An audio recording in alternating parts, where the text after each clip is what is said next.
खुश आमदीद दोस्तों, आप सबका स्वागत है। मैं हूं डॉक्टर इश्तियाक अहमद। आज का वीडियो जो है वो कर्नाटका में जो एक मुसलमान लड़की जो कॉलेज जा रही थी, मुस्कान खान उसका नाम है, उसके साथ जो हुलिगनिज़्म, गुंडागर्दी, हरेसमेंट, इंटिमिडेशन, टेररिज्म, एक ये अपना हिंदू राइट विंग के लोगों ने बिल के एक हजूम के ज़रिए उसके साथ जो किया है, तो इसके बाद चुप रहना जो है ये बुज़दिली है। मेरी सारी उम्र इस बात पे गुजरी है कि कमज़ोर का साथ दिया जाए, वो कोई भी हो और कहाँ भी हो। जब पाकिस्तान के अंदर ये ब्lasphemy के इल्ज़ाम में हजूम आता है और लोगों को मारना शुरू कर देता है, अभी श्रीलंकन एक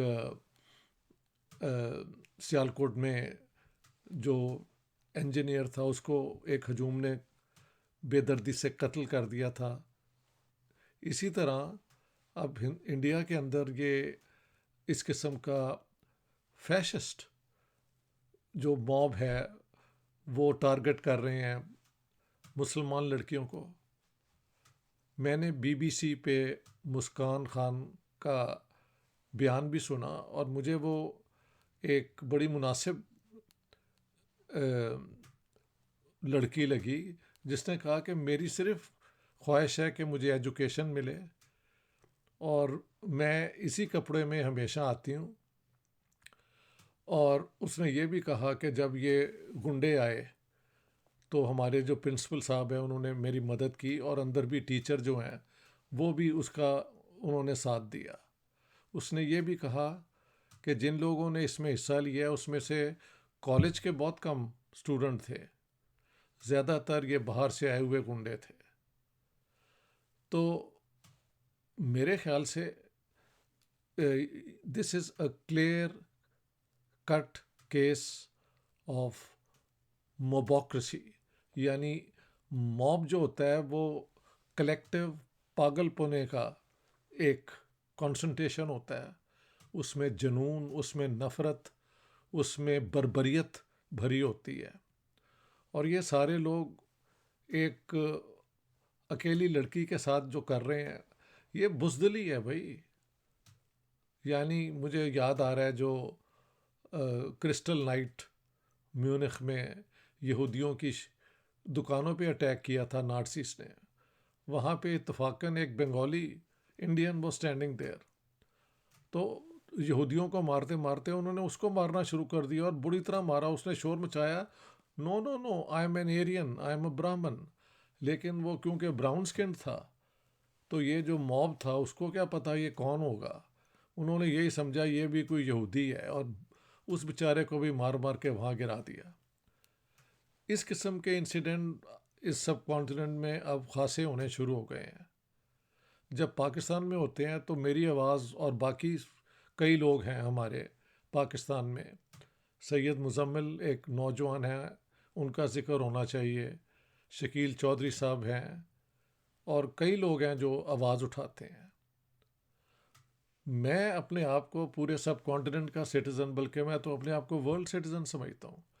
and I think I am a public intellectual. You may not agree with that, but by that I mean कि जहाँ पे ज़्यादती होगी I am going to speak out. कल हमने एक कंपैरिजन किया था जहाँ मैंने बताया था state controlled systematic operation, comprehensive operation Uyghur Muslims की हो रही है। हाँ जी। और मैंने कहा था कि इंडियन कश्मीर के अंदर जो कुछ भी हो रहा है 2019 के बाद, वो जाहिर है वहाँ पे भी उनके डेमोक्रेटिक राइट्स पे असर पड़ा। इंटरनेट बंद कर दी गई, कर्फ्यू इम्पोज हुआ। हाँ जी। लेकिन अनलाइक सिंकियांग या जिंगजियांग जो भी है, अभी तक इंडिया ने वहाँ पे वहाँ की जो डेमोग्राफिक स्ट्रक्चर है उसको नहीं बदला, कोशिश भी नहीं कभी की उनको मुसलमानों को कन्वर्ट किया जाए, उनकी मसाजिद गिरा दी जाए, nothing of the sort has happen.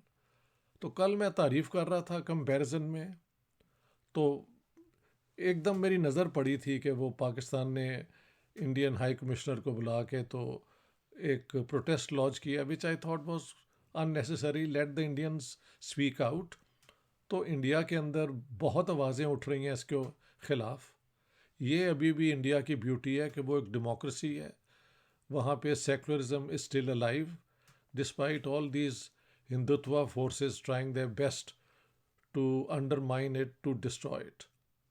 देखें, ये हरकतें जो है ना, they are ultimately collectively fascism ले आती हैं कि जब एक मॉब है वो एक पार्टी बन जाता है और एक पार्टी एक मॉब की पावर से पार्लियामेंट का सत्यानाश कर देती है, कानून का कर देती है, कॉन्स्टिट्यूशन का कर देती है, और द रूल ऑफ लॉ की बजाय इस किस्म की हरकतें शुरू हो जाती हैं। For me this is an act of cowardice which took place in Karnataka. एक और वीडियो मैंने देखा जहाँ पे एक मुस्लिम औरत जो है वो जा रही है कहीं, तो एक मोटा मुस्टंडा किस्म का गुंडा उसके पास से गुजरता है और उसकी यहाँ ये पीछे अपना कांधों के ऊपर चिपका जाता है कोई some poster which I couldn't see and nobody could make out कि ये हो क्या रहा है। तो ये this is not just harassment or intimidation, this is terrorism. Short of that you go and kill her or rape this woman, what else is left? और दूसरी बात है, कॉलेज के अंदर कौन से कपड़े पहने जा सकते हैं, कौन से नहीं पहने जा सकते, यूनिफॉर्म होना चाहिए या नहीं होना चाहिए। I leave this all to the authorities in India, college के प्रिंसिपल और उनकी जो एग्जेक्टिव बॉडी है। कर्नाटका स्टेट की जो अपनी पॉलिसीज़ हैं, इंडियन कॉन्स्टिट्यूशन के मुताबिक एक इंडिविजुअल को क्या हक है, क्या हक नहीं है, कौन से कपड़े पहनने का, कौन से नहीं पहनने का। प्रियंका गांधी ने बड़ा अच्छा बयान दिया है कि under the Indian constitution this girl और this woman has the right to choose whatever dress she wants to use. ये भी मैं मानने को तैयार हूँ कि मुसलमान जहाँ पे मेजॉरिटी में होते हैं तो वो दूसरों को कॉर्नर करते हैं और उनको प्रेस करते हैं। यहाँ पे पाकिस्तान के अंदर अपर क्लास तो जो मर्ज़ी करे, लेकिन कोई अगर आम लड़की थोड़े से रिलैक्स कपड़े पहन ले तो उसको स्ट्रीट के अंदर तंग करते हैं। ये इस इलाके की समहाउ गुंडा गर्दी जो है ना, ये एक आम फीचर बन चुका है। पाकिस्तान ने मज़हब और स्टेट की कॉम्बिनेशन की वजह से और एक्सट्रीमिज़म को प्रमोट करके अपना सत्यानाश कर लिया। अब आप हिंदुस्तान के अंदर अपनी अच्छी भली चलती हुई जमहूरियत, प्लूरलिज़म और सेकुलरिज्म को डिस्ट्रॉय करना चाहते हैं, तो आप you will pay a very heavy price for that. ये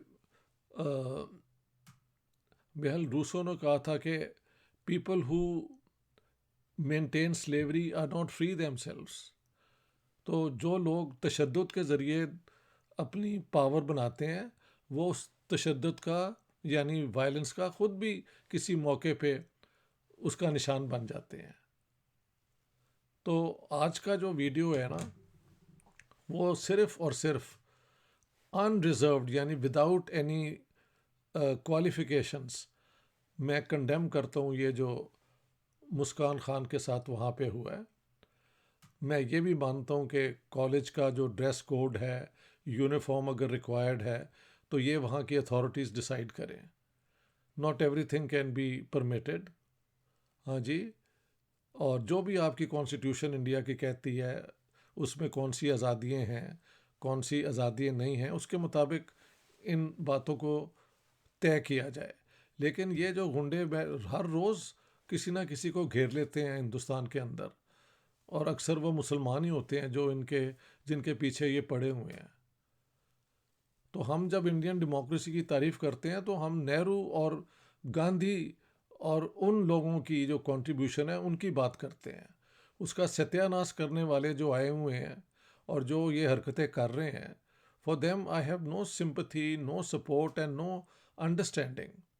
आई कैन वेल इमेजिन के इलेक्टेड गवर्नमेंट जो होती है उसके पास अथॉरिटी होती है, लेकिन वो क्या है, आपके प्राइम मिनिस्टर ने कहा है कि सबका साथ सबका विकास। I want the Indian prime minister now to take a very strong stand against this sort of organized fascistic terrorism against the Muslim minority. अगर कोई मुस्लिम प्रीस्ट वहाँ पे एक्सट्रीमिज्म प्रीच कर रहे हैं तो उनको take them to court and put them in prison after due process of law. मैं कहाँ कहता हूँ कि अगर मुसलमान एक्सट्रीमिज्म प्रमोट करें तो वो अच्छी बात है, कोई भी ये नहीं कहता। कोई समझदार आदमी, पढ़ा लिखा आदमी ये कहाँ कहेगा। आप सारे मुसलमानों को एक ही कैटेगरी में डाल के तो इस किस्म की स्टीरियोटाइपिंग करते रहते हैं। सो टुडे इंडिया स्टैंड्स, वहाँ पे you are creating a problem for yourself. दुनिया में इतनी गुडविल जो इंडिया की थी वो, I tell you, I promise you, वो धीरे धीरे ख़त्म हो जाएगी।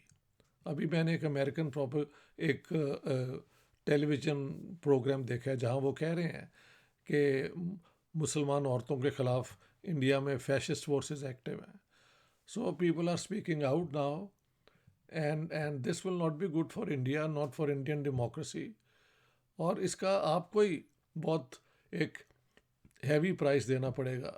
पाकिस्तान में हम दे चुके हैं। पाकिस्तान की सारी सियासत जो है वो ये मॉब पावर के सामने चुप बेबस है। हिंदुस्तान में भी अगर आप ये कर लेंगे तो देन अल्टीमेटली तो यही प्रूव होगा कि this area is not fit for democracy, for pluralism, for tolerance, for accommodation. तो ठीक है, if that is how you want to develop India, I wouldn't call it development, I would say direct India in this suicidal direction, up to you. Civil war आप चाहते हैं कि हो जाए तो वो तंग आमद व जंग आमद लोगों को आप इतना तंग करेंगे तो कोई ना कोई रिएक्शन तो फिर होगा। So today I want to express my extreme anger at this act of brutality, savagery. Short of killing this woman or raping her, what else have you not done to insult her, to hurt her dignity? This is a very sad day for people like me. कि हम जो समझते हैं पाकिस्तान में कभी निज़ाम सही नहीं हो सका, इंडिया फिर बेहतर था, अब इंडिया बिल्कुल हमारे जैसा होता जा रहा है, तो सत्यानाश है इस इलाके का। I am so sorry to say that. All the best for now. Thank you very much.